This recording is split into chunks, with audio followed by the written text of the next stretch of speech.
ध्यानचंद एक महान हॉकी खिलाड़ी थे।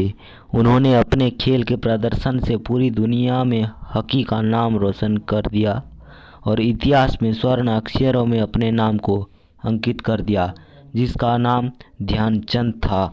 जब वह खेल के मैदान में आते थे तो विरोधी टीमें पनाहें मांगने लगती थी और अपने सिर उनकी टीम के आगे झुका लेती थी।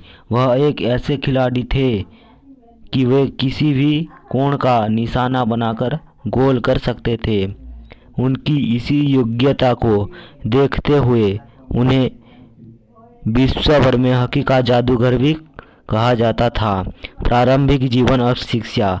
उनका जन्म 29 अगस्त सन 1905 को उत्तर प्रदेश के इलाहाबाद शहर में हुआ था। उनका असली नाम ध्यानचंद सिंह था।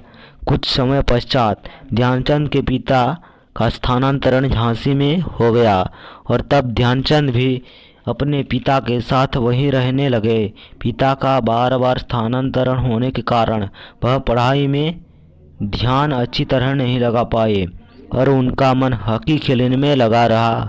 वह केवल 6ठी कक्षा तक ही पढ़े हैं।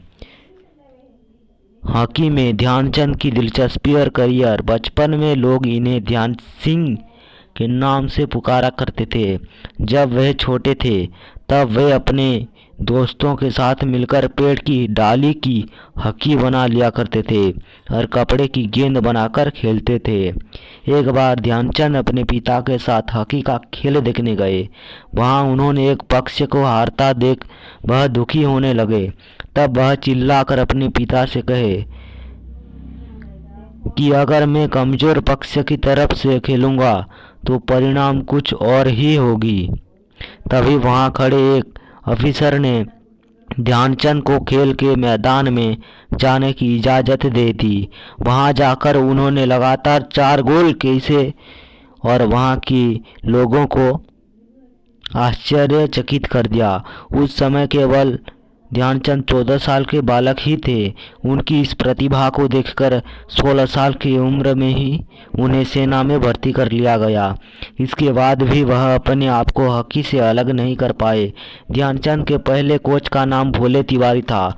आर्मी में कार्यरत होने के कारण उनके पास हॉकी खेलने का समय ही नहीं होता था, पर फिर भी उन्होंने हार नहीं मानी और उस समय वे रात को चांद के रोशनी में हॉकी खेला करते थे। ध्यानचंद हॉकी के दीवाने थे।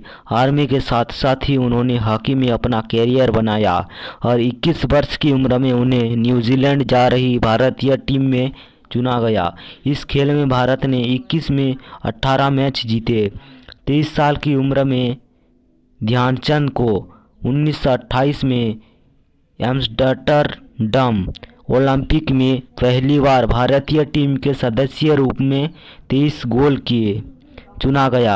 यहां भारतीय टीम द्वारा खेले गए 4 मैचों में 23 गोल किए और स्वर्ण पदक हासिल किया। 1932 में बर्लिन ओलंपिक में ध्यानचंद को कप्तान बनाया गया। 15 अगस्त 1936 को हुए मैच में भारत ने जर्मनी को 8-1 से हरा दिया और स्वर्ण पदक हासिल किया। इस मैच को जर्मनी का हिटलर भी देख रहा था और जब खेल खत्म हुआ तो उसने ध्यानचंद से मिलने की इच्छा जताई और उनसे मिलकर उनकी बहुत तारीफ भी की। हिटलर ने ध्यानचंद को अपनी टीम में आने के लिए भी कहा, पर मेजर ध्यानचंद ने पूर्ण रूप से मना कर दिया। सन 1932 में भारतीय टीम ने 27 मैच खेले और 338 गोल किए, जिसमें 133 अकेले ध्यानचंद ने किए थे। इनमें से 11 पर ध्यानचंद का नाम लिखा था।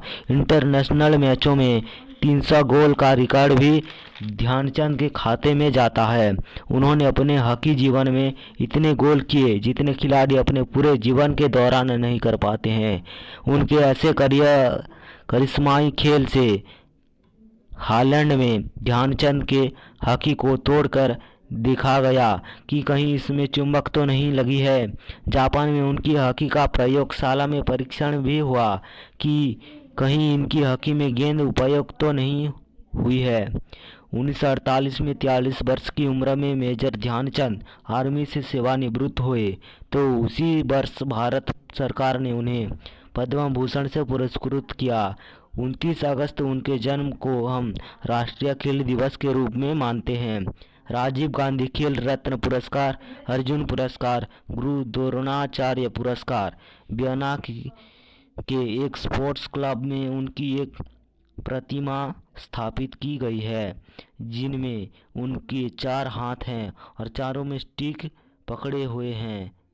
दिल्ली के स्टेडियम के नाम को उनके नाम पर रखा गया है।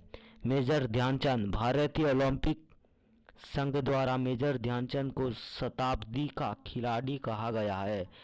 30 दिसंबर 1979 को अखिल भारतीय आयुर्विज्ञान संस्थान दिल्ली में लीवर कैंसर के कारण मेजर ध्यानचंद की मृत्यु हो गई।